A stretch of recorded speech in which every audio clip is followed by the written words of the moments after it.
Welcome to the channel, ladies and gentlemen. I'm Don. I do non-pop country music reactions, but also documentary type things. Genuine documentaries like Dwight Yoakam and so on. But this is from Country Family Reunion. It's episode 6 of the Unbroken Circle. And this is part 4 of a 5-parter. Because funRonni made a gift to the channel for me to do this hour and 15-minute episode, and it's just been fantastic so far. But I break them down into roughly 15-minute segments, and then with additional commentary, they come in at about 18 to 20 minutes. So we are doing part 4, and these are just fascinating. Billy Dean concluded the previous part, and I guess he's going to start off a little bit here, and then they might shift to another artist. Hank Williams Sr.'s grandson is here, Sam. So let's see what we've got on tap. Thank you for the gift and request, Ronnie, and the education. I love learning stuff. Billy, are you still doing the show out in Branson? You know, no, sir. I left in December. My mom's 89, and she's down. She kind of needs. I'm at that age, you know, where we're taking care of our parents, and it was time. And my sisters have been down in Tallahassee, Florida, looking in on her. And you know, I'm the only boy, and so. I thought it was a good time to go down and be in Florida. We kind of base our touring out of Florida. I went back down to my home state in Florida, and I love every minute of it. Been kind of taking care of her. She's 89 years old and doing pretty good, but she's, you know, a lot of pain. You know, we have to kind of manage that a little bit, but I wouldn't trade anything for the time. But I love Branson. Larry Gatlin said, "Welcome to Branson. You tested positive for Branson." And I did. I loved every minute. Well, you had an unusual kind of show, and it's sort of a play. Yes, sir. Kenny Rogers, we were doing, kind of brought me to Branson. We were doing The Toy Shop. It was a musical that Kenny Rogers wrote. Kenny I've been touring with him for several years along, you know, Linda Davis and I did the same thing. We would kind of swap years when we'd go out with Kenny, great time with him. And he had this show that was off Broadway called The Toy Shop. It had a great message to it. And, but all the props and costumes, everything was just kind of sitting in a warehouse. And he said, we ought to put that back up on its feet in Branson, Missouri. And so he asked me if I'd do it, and I did it for a couple of months. Fell in love with Missouri and started doing my show there for about 4 years. And then the 90s country started kind of calling and kind of having a bit of a resurgence. And it was time to get back on the road. And so I'm back out there on the old Silver Eagle and loving every minute. Still singing Billy the Kid? Still Billy the Kid, absolutely, every minute of it. I miss him more every day. Everybody wants to be 21. That's exactly right. That's exactly right. Where'd you meet Andy Griggs? Oh, where were Griggs? We might have been in Florida. We got the same parole officer. That's all I remember. Andy and I think we had some mutual friends. You know, he's a big hunter, man. I'll tell you what, I've never seen anybody the woods out there is Andy's church, man. Just about every time I call him up, he's got some camo on and is out in the woods hunting. And he was down in Florida doing some hunting. We had a couple of gigs together, and like I said, when I started looking at all of comparing notes to influences and music that we grew up listening to and singing, from Hank Williams on, you know, and he's probably 7, 8, maybe 10 years younger than I am, but his catalog went way deep. And so that's where it really kind of hit us off. We were big old Mel Tillis, Waylon Jennings fans, Merle Haggard, you name it. Yeah. Bill Anderson fans, Larry Gatlin fans. Get your guitar, Andy. Come up here and... Come on, Andrew. I'm going to get on down here and let him sing one, I think. Is that good? That's awesome that he's introducing him. That's exactly what it is. Both Billy and Andy have both been on the Grand Ole Opry a whole bunch of times. You owe me good time. And I wore these socks. I wore these socks for you right here, the little camo socks. You sure did, didn't you? So what do you hunt? About anything you can hunt, I reckon. I don't know. Sing us a song. I'll tell you what, I will. Somehow, I think when Jamie dropped his guitar, mine screamed out and got out of tune. I've always been a vocalist fan, you know. Most of my friends listen to more of the instruments, listen to more of how Bill Monroe was playing his mandolin versus his singing, you know. And I was more the guy that listened to. I closed my eyes, and I'm all about the vocalist. I'm all about Greg Allman. I'm all about Bonnie Raitt.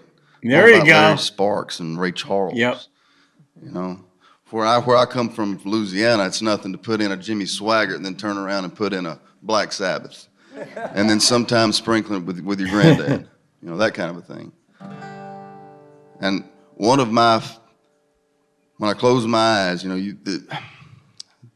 you don't have that many all-time favorite singers, but I'm in the midst of one right now, of one of my greatest heroes, vocalists, that I put with Larry Sparks, that I do put with Greg Allman, Tommy Duncan. Man, it's good to see you, T. T. Graham Brown is one of my favorite vocalists, not just in country music. You're my favorite vocalist of all time, of all genres. Oh man! Here you go, Ronnie. So much, Andy. Man, it is an honor to. That makes me feel so good. And I'm the one that invited him here. I can't even believe. Billy was thinking it'd be him. Well, you got to come on T's ticket next time. That's all right. Yeah. No, I'm just kidding. Hey, I ditto that with T. Graham, man. I'm with you. You know, you always remember the first time you heard something, like the first time you heard Ray Charles sing Georgia. You know, you remember things like that. You remember the first time you heard Etta sing, the first time you heard Delbert sing. I never really lost you because you were never mine. You know, you remember things. I remember sitting in the rain the first time hearing you sing, I Wish That I Could Hurt That Way Again.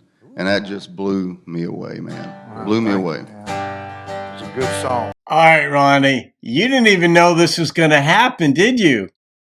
Because you said you hadn't even seen this episode. So you were flying by the seat of your... You're flying blind, too.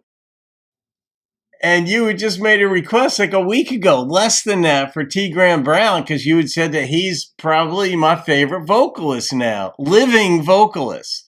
Ernest Tubb is your favorite overall, I guess, but you came in and here you are. Oh, I love this.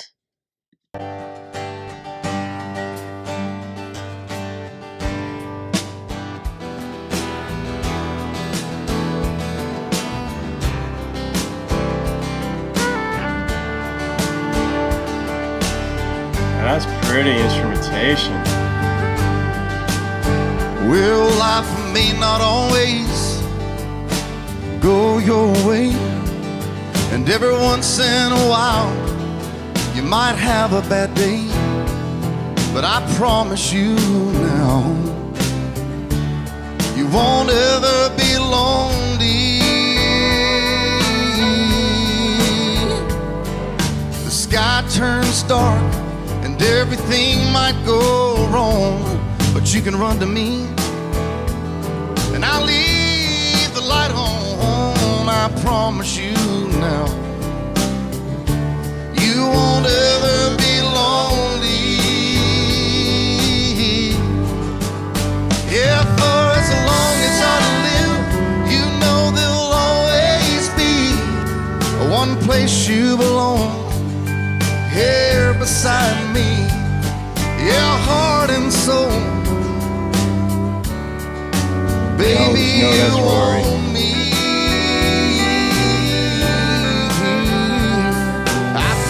You now, you won't ever be lonely. It's still gonna snow, it's still gonna rain, and the wind's gonna blow, yeah, on a cold winter day. But I promise you now,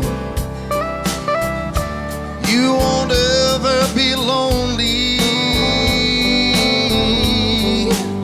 I got you safe from that world, you're wrapped in my arms, and no, there ain't no letting go.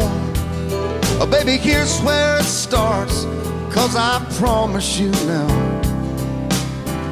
that you won't ever be lonely. Yeah, now here's my shoulder, you can cry on,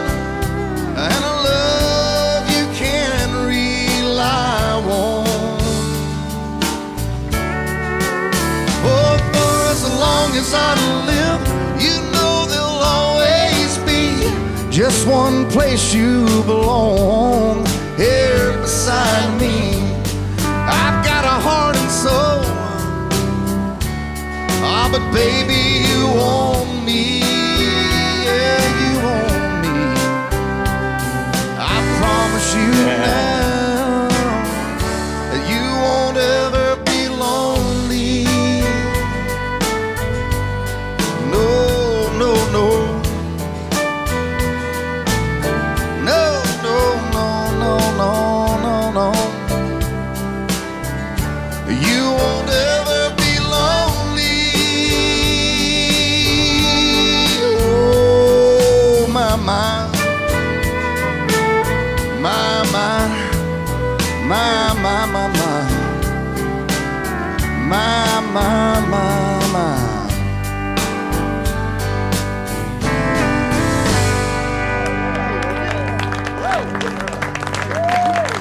Hey, thanks for inviting me, Billy.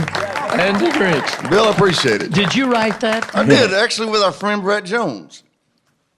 Me and Brett wrote that. Brett Jones. Well, that was one of your early records, wasn't it? That was actually that was a big hit. Yeah, it was my first single. Became a #1, and that's you start that wheel starts, and it gets away from you, and you kind of forget why you came to Nashville once the wheel starts. Well, you still live here, don't you? Oh yeah, absolutely. Yeah. Yeah. Well, I'm glad Billy brought you. Yeah, I am too. I know you appreciate just you made having T. me. Graham Brown's day. Yeah, I love OT. Yeah. T, how does that make you feel when somebody... Are you kidding me? The way this man sings, Come on, son, you're the greatest it makes teacher. me feel wonderful, Bill. I mean, really, it's a God blessing. Yeah. I mean, thank you so much, Have you ever worked with Delbert McClinton at all? Yeah. I would love to hear the two of y'all sing. To me, would move mountains, because you two, right? I mean, I close my eyes when I listen to you and when I listen to him. Go on YouTube and look up Delbert. It's Giving It Up for Your Love. It's Delbert and Leroy Parnell and me. And it's live, and you'll like that. Yeah, I bet I will. I like it already. Check that out, man. And I could It's hear, really- that I was could really hear T. Graham in your voice. Exactly. Really? Yeah, man, I could close my eye. You talk about closing your eyes and hearing something, I could hear T. Graham in But your voice. Yeah. the thing Wow. is, though, What a compliment. when you can make it your own, Yeah. not you know what y'all know what I'm saying. I don't. Yeah. Out in radio land, they might not. Are we on radio? Yeah. You know what I mean. But you're It still wasn't imitating. It was. Well, you know. hey, it's like he's got to do it, you know. Yeah, well, he did. Yeah, still Andy. Still He Andy. can, but he, I can, could hear he that. can like me, but he's still got to do Yeah. his Oh, he thing, did it. and it's great. What year did you release Yeah. Wish That I Could Hurt That Wig? 86. 86? Was it that early? Yeah. I remember. I'm pausing for a second, guys. This is what I say about the mutual love and respect these artists have for one another. He does not have any problem as a man giving another man full props and staying in it, not taking any credit to himself, Andy. But this is what goes on in traditional country. It is a culture. It's a culture of respect. And it's probably basically insisted upon. Like if you came out and trashed another artist in some way, you'd be anathematized. You might not be invited to other shows or to shows like this or what have you. Like it really is a culture that just breeds respect. And it's an easy thing to do because in so many ways we do respect other people. So we should be able to articulate it. And to see it just right here in the flesh on digital, of course, digital flesh, it's right here. It's just heartwarming. Standing in the rain under a carport, and I had the radio blaring. That's one And of my my mind favorite was on songs. something that, I can't remember what it was, but my mind was on something kind of dark. That was on, I was a that little was upset one that of day. my favorite songs. And they You know, said, that here's song- a brand new song, and I heard that, and I turned it up, and I was watching the rain from the carport, and I heard you belt that out. And you don't hear singers like that do that very often. Well, thank you, man. You know, that's such a great song. Don Cook and Curly Putman and Rafe Van Hoy wrote that song. They told me they were on the way to a party in a station wagon and wrote it. And when I cut it, it had been cut 22 times. and nobody'd ever put it out.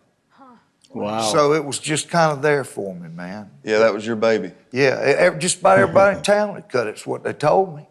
And I looked up and got the single on it, and it was a big hit for me. Yeah, it was. And people still love to hear it, man. It's one of my very favorite songs to sing of all time. I mean, it's really, really neat. I can't imagine anybody else singing that song. Well, I can't imagine. That'd be like somebody else singing "Love Me Tender." Well, you can't figure that one out. But I can't imagine anybody else singing that. Well, That's good stuff. you made my year, man. I appreciate that. You've made my life, I said. We interrupt this meeting of the T. Graham Brown fan club. We interrupt. I'm looking at this sheet here, and if you think me and Jamie Johnson are the odd couple, this says Larry Gatlin and Dwayne Allen are going to sing together. Why not? I'm not that odd. Oh, I didn't say you were odd. I'm just the fact Together, maybe we're odd. I mean, you're known for singing with your brothers, and he's got his three musical brothers in the Oak Ridge Boys. So, have you ever done a duet together before? How'd this come about? Well, we've known each other since we were teenagers. And I was singing with a little gospel group in Paris, Texas, Southern Airs Quartet. He was singing with the Gatlin family, his family. And we would go to these all-day singing for dinner on the ground. And we worked over in New Boston, Texas one time, and we ran into them occasionally. But on this occasion, we were the two featured acts, and in between us, they would have class singing, in the all-day singing type thing. Other acts would sing. Larry and I wandered out under the old oak tree where the dinner on the ground was served, and we sat out there and talked and dreamed about what we wanted to do, and we shared our dreams with each other. I'm about 4 years older, I guess, than Larry. And how old were you at this time? I must have been 17 or 18, and I was 13. yeah, and we were dreaming about what we wanted to do.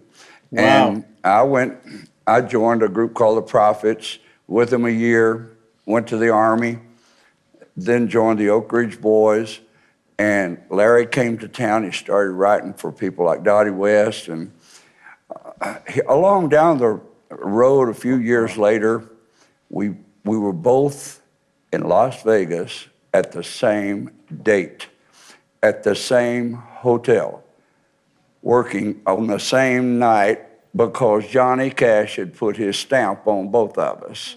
And we were opening the show for Johnny, doing 4 songs, because he added us to the show. We were starving to death.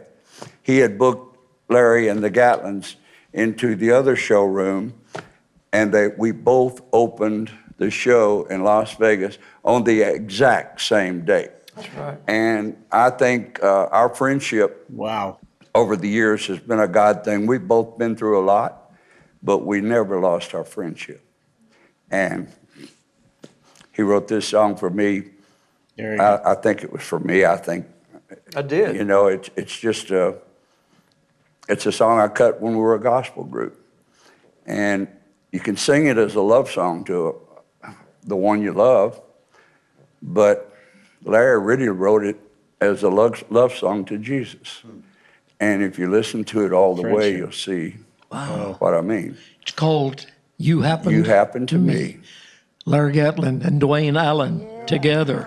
All right, we're going to open the 5th and final segment or part of this episode, which is episode 6 of the Unbroken Circle. And I guess that at the Unbroken Circle, if there's 6, it must have been at least an 8-hour event. I wonder if they did it all in one day. I doubt it. It'd be a little bit much. I don't know. That could be a lot. I might be able to host something like that for 8 hours, but because I have a pretty high motor, and I love, I get energized when I'm around people. But then Bill Anderson's the exact same way. Vince Gill has done this before. All these folks here have high motors. So I don't know how many days it would take to shoot something like this. But yeah, Country's Unbroken Circle. I'm so glad they did this, Ronnie. So, all right, we're going to pick up with Dwayne Allen and Larry Gatlin singing their song and on the next episode. So buckle up, buckaroos. All right, guys. Have a great day. I'll see you on another video, and keep rocking the country. T. Graham Brown is one of my favorite vocalists, not just in country music. You're my favorite vocalist of all time, of all genres. Oh man, thank you so much, Andy. Man, it is an honor to. That makes me feel so good. And I'm the one that invited him here. I can't even Billy was thinking it'd be him. Well, you got to come on T's ticket next time. That's all right, yeah.